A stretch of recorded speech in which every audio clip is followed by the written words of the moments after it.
विरोध में आएगी जब तो पूरी सत्ता पार्टी का पूरा विरोध होगा। आप लोग सहमत हैं?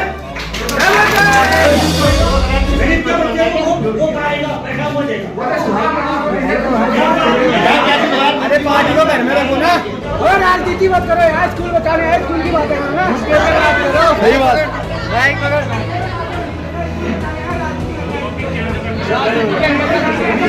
नहीं चलेगी, नहीं राजनीति नहीं चलेगी। हम ये चाहते हैं कि केस टू केस बेसिस पर इसकी स्टडी की जाए। डीडी हाट में ऑलरेडी 6 इंटर कॉलेज है, तो वहाँ क्लस्टर करने की क्या जरूरत है? कलेक्टर करके क्या डीडी हाट जाके डीएम बन जाएंगे? ग्रामीण आत्मदाह तक करने को तैयार है और ये आत्मदाह कोई मजबूरन वश नहीं कर रहा है। सोशल मीडिया इन्फ्लुएंसर के तौर पर आपकी क्या भूमिका होनी चाहिए?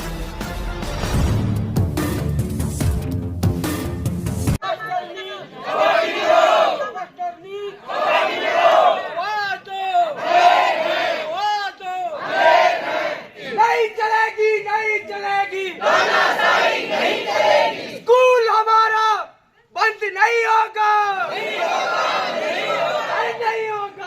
नहीं होगा, नेतागिरी नहीं चलेगी, नहीं चलेगी, क्लस्टर योजना मुर्दाबाद, क्लस्टर योजना मुर्दाबाद, आगे बढ़ेंगे, स्कूल हमारा ठीक कराओ, उत्तराखंड सरकार होश में, हम जनता का हक बोलेगा, स्कूल नहीं है डोलेगा,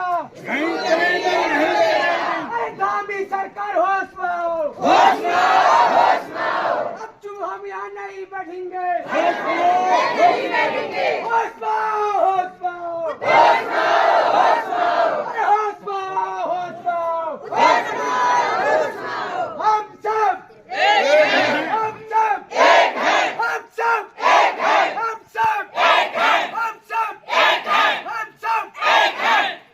ये नारेबाजी, ये विरोध और तमाम जमावड़ा जो आप इस वक्त मेरे पीछे देख रहे हैं, ये जमावड़ा है आज चौबाटी स्कूल में।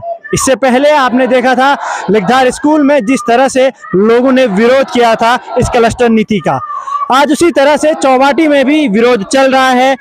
क्यों है ये विरोध? आपने पिछली वीडियो में देखा था कि नीति क्या है और क्यों ग्रामीण अंचल के लोग इसका विरोध कर रहे हैं। अब एक बार फिर से चौबाटी में हम हैं, आज चौबाटी के लोगों से बात करेंगे। जिस तरह से पिछली वीडियो में हमने लिखधार के ग्रामीणों से बात करी थी और जानी थी उनकी राय, उसी तरह से आज चौबाटी के सभी ग्रामीण बताएंगे कि इस नीति का विरोध वो क्यों कर रहे हैं, क्या है इस विद्यालय का इतिहास, वो भी आज हम जानेंगे। जिस तरह से पिछली वीडियो में लिखधार विद्यालय का इतिहास जाना था, तो आज सभी ग्रामीणों से हम बारी बारी से बात करेंगे। मेरे पीछे आप एक बड़ा जमावड़ा देख रहे हैं, कुछ लोग नारेबाजी कर रहे हैं, तो आइए शुरू करते हैं आज की। जैसा कि कोई भी सरकार आती है, जो नीति बनाती है वो जनहित के लिए ही बनाती है, और फर्क थोड़ा सा ये हो जाता है कि जो नीति बनती है वो वास्तविक भौगोलिक स्थिति के आधार पर जिनके लिए आप तैयार कर रहे हैं नीति को, वो नीति सही बन पा रही है या नहीं बन पा रही है, उसका अंदाजा तब आता है जब वो धरातल पर वो चीज़ आती है। और दूसरी बात ये रही कि जैसे अभी क्लस्टर योजना है, क्लस्टर योजना अपनी जगह पर ठीक है कि एक जगह स्कूल होगा तो उसमें टीचर्स स्टाफ होगा, तमाम तरह के जो कंप्यूटर्स हैं, जो आधुनिक शिक्षा है उसकी व्यवस्था होगी, ये तो ठीक है। पर यहाँ की स्थिति को देखते हुए वर्तमान में जो हमारे माननीय मुख्यमंत्री जी हैं, जबकि वो इसी क्षेत्र से आते हैं, वो पहाड़ी ज़िले के रहने वाले हैं, मूल निवास उनका यहीं है, भले ही वो अभी प्लेन्स में रह रहे हैं, तो मैं मुख्यमंत्री जी से भी एक अनुरोध करूँगा कि मुख्यमंत्री जी चलो, अब तो तुम तराई में रह गए हो यार, अब वहाँ 15 किलोमीटर 30 किलोमीटर नज़दीक हो सकता है, लेकिन आपसे निवेदन मैं ये भी करूँगा कि आप यहीं हमारे डीडी हाट के निवासी हैं, आपको पता है कि कितने गाड़ गधेड़े पाल करके हमारे बच्चों को आना पड़ता है, जाना पड़ता है, और व्यवस्थाएं क्या हैं क्या नहीं हैं, कैसे हमारे बच्चे आ रहे हैं इसी चौबाटी में। अब आप कहें कि इसको समायोजित करें कहीं पर, ये कतई बर्दाश्त नहीं होगा।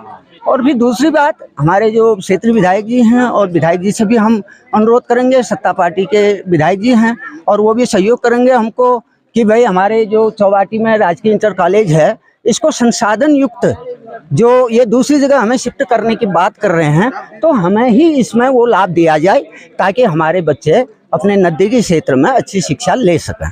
हमें पहले तो पूरा विश्वास है कि हमारे माननीय मुख्यमंत्री जी भी हमारे गृह क्षेत्र के हैं और विधायक जी भी हमारे अपने हैं जो रूरल पार्टी के हैं, तो हमें तो ये ज़रूरत नहीं पड़ेगी कि हमें आगे आंदोलन करना पड़ेगा कि पहले ही वो जनहित में देखते हुए इस समस्या का समाधान स्वयं कर लेंगे।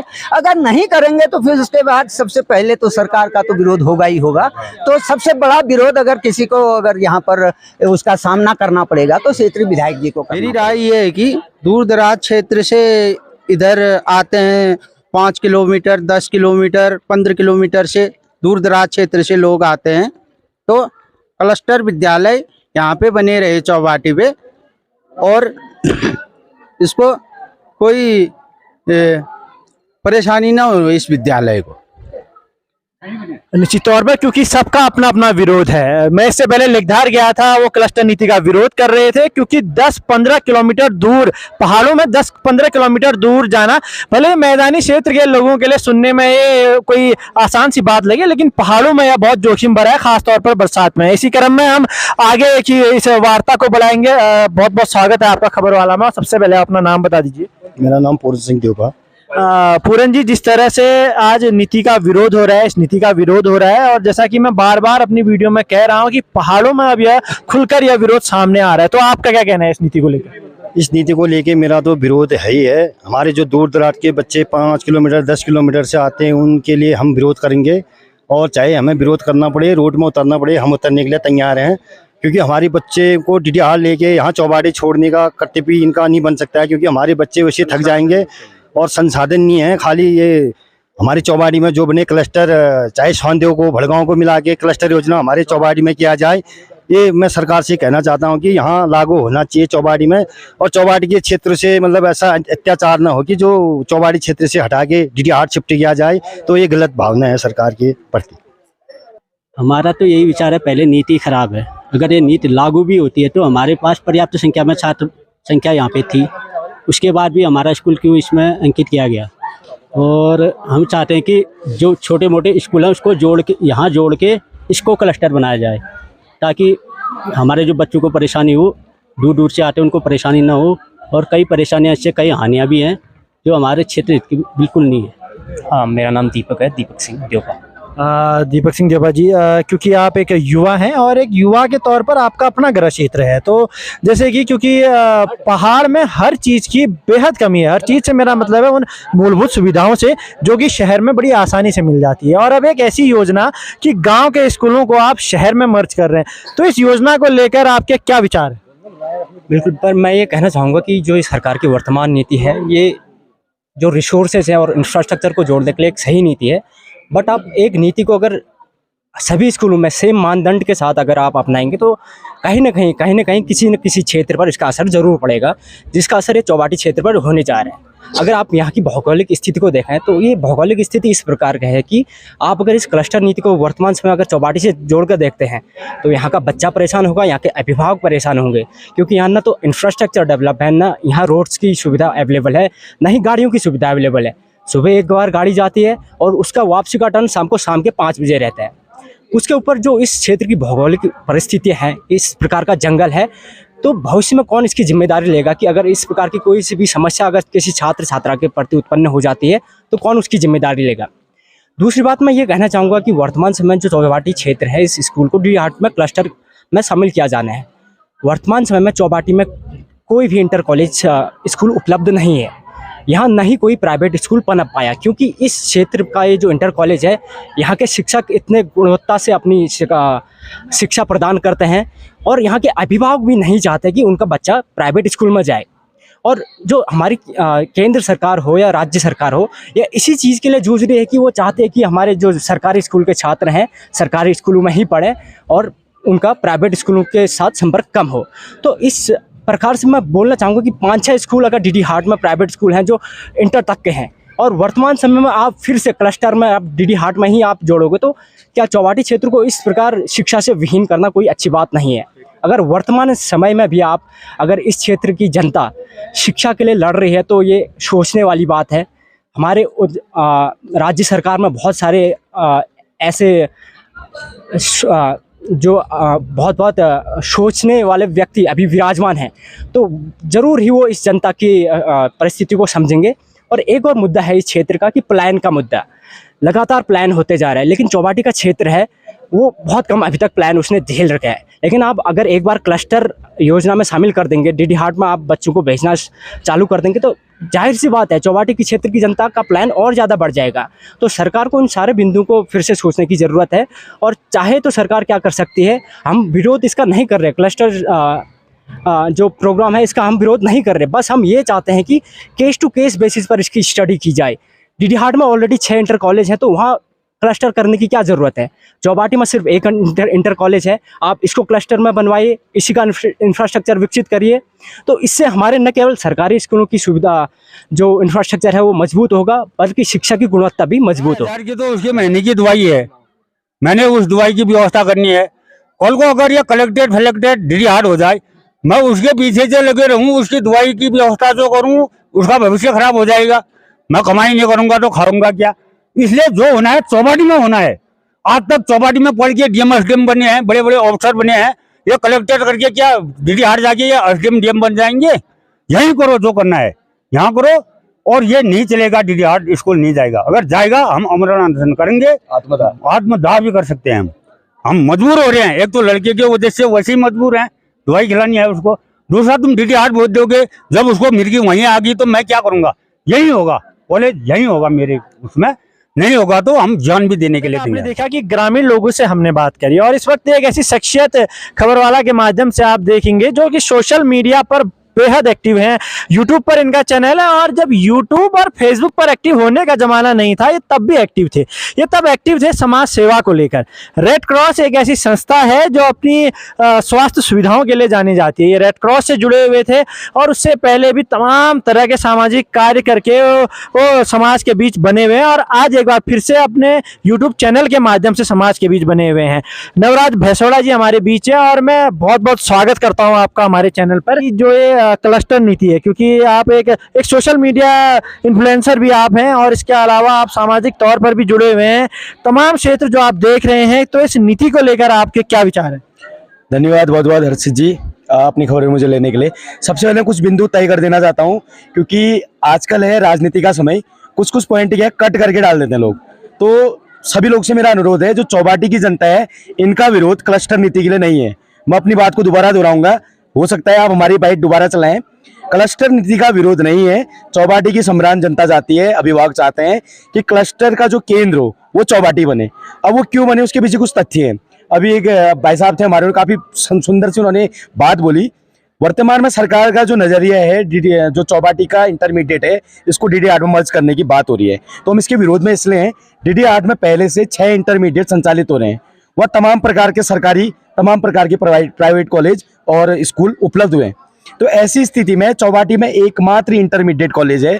और अभी जैसा कि मेरी शिक्षकों से बात हुई, अभिभावकों से बात हुई, तो इस विद्यालय से पढ़ के बहुत बड़े बड़े पदों में जो विद्यार्थी वो आसीन हो चुके हैं। भले आप बोले कि कोई कॉर्पोरेट सेक्टर हो, सरकारी फील्ड हो, या कोई भी अन्य फील्ड हो, सभी बच्चे यहाँ से लगातार चयनित होके जा रहे हैं।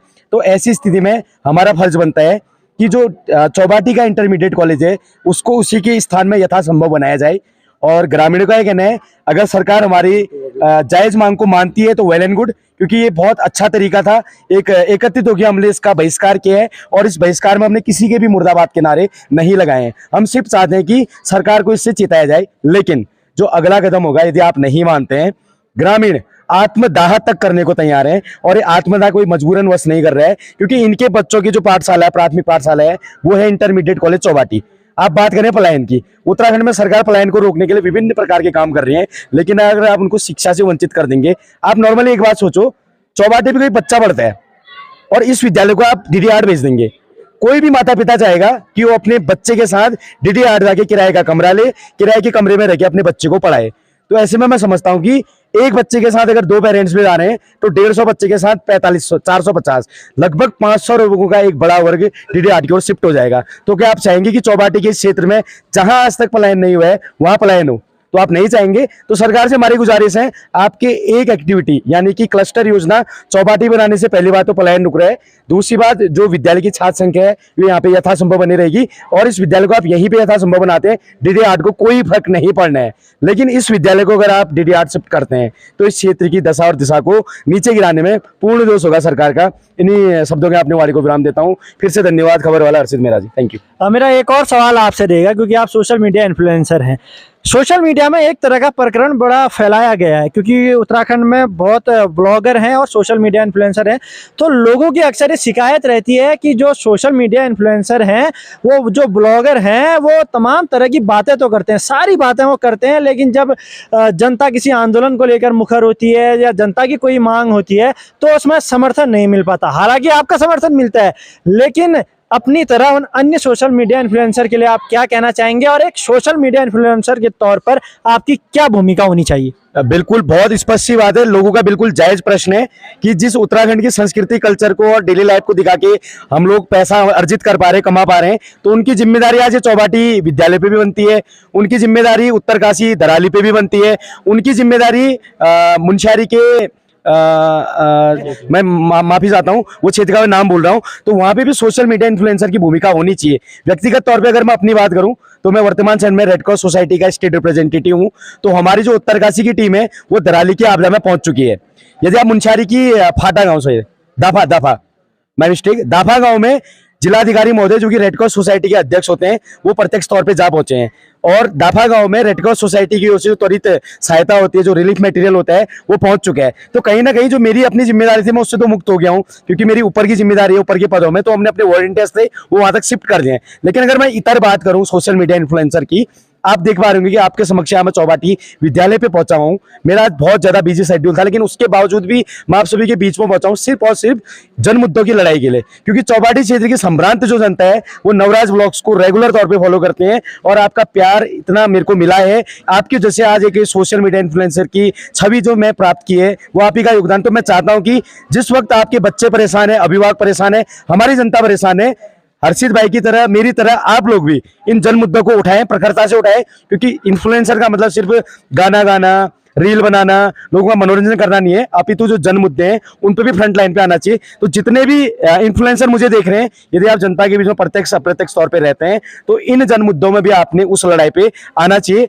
भले आज आप नहीं पहुंच पाए, लेकिन आप हमारे थ्रू अपडेट ले सकते हैं। आपके क्षेत्र में क्लस्टर योजनाओं का विरोध हो रहा है, आप वहां पे जाइए, जरूरी नहीं आप चौपाटी में आए, जरूरी नहीं आप थल पे हैं, जहां पे भी आप उपस्थित हो सकते हैं आप आइए और इन चीजों का विरोध करिए, ताकि लोगों को भी लगे कि जिन सोशल मीडिया इन्फ्लुएंसर को उन्होंने ऊंचाई तक पहुंचाया उनके किसी काम के हैं। धन्यवाद।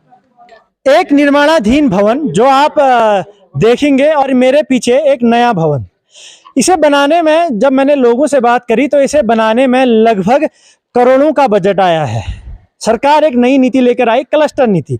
अब सरकार का तर्क ये था कि उनके पास संसाधनों की कमी है, मगर जनता का सवाल है, जनता का सवाल ये है कि संसाधनों का दुरुपयोग भी तो आप ही कर रहे हैं। आपने 1 करोड़ बजट दिया इन नए भवनों को लेकर, और अब आप कहते हैं कि यह विद्यालय DD 8 में मर्ज होगा। तो इस तरह के तमाम तर्क जनता दे रही है। जनता की जो मांगे हैं उन मांगों को लेकर जनता मुखर है। इससे पहले लिखधार में आपने देखा, चौपाटी में आप देख रहे हैं, अन्य क्षेत्रों में भी इसी तरह से क्लस्टर नीति के खिलाफ आंदोलन जारी रहेगा। बहुत से लोग इस नीति को लेकर मुखर हैं और स्पष्ट हैं कि या तो उन्हें क्लस्टर नीति नहीं चाहिए, या चाहिए भी तो उन्हें अपने क्षेत्र में ही क्लस्टर विद्यालय चाहिए। इसी तरह हम अन्य लोगों से भी बातें करेंगे कि कौन से क्षेत्र में इस नीति को लेकर विरोध हो रहा है। जिन जिन क्षेत्रों में आप हमसे संपर्क कर सकते हैं कि अगर आप चाहते हैं कि आपके क्षेत्र का विरोध खबरवाला के माध्यम से आए और तमाम तरह से आए, तो आप हमसे संपर्क कर सकते हैं। तो इसी तरह आपको दिखाएंगे अगली खबर किसी अन्य घटना के विषय में, किसी अन्य आंदोलन के विषय में। इसी तरह बने रहिए, जुड़े रहिए खबरवाला के साथ। सब्सक्राइब कीजिए हमारा यूट्यूब चैनल, फेसबुक पर हमें फॉलो कीजिए। धन्यवाद।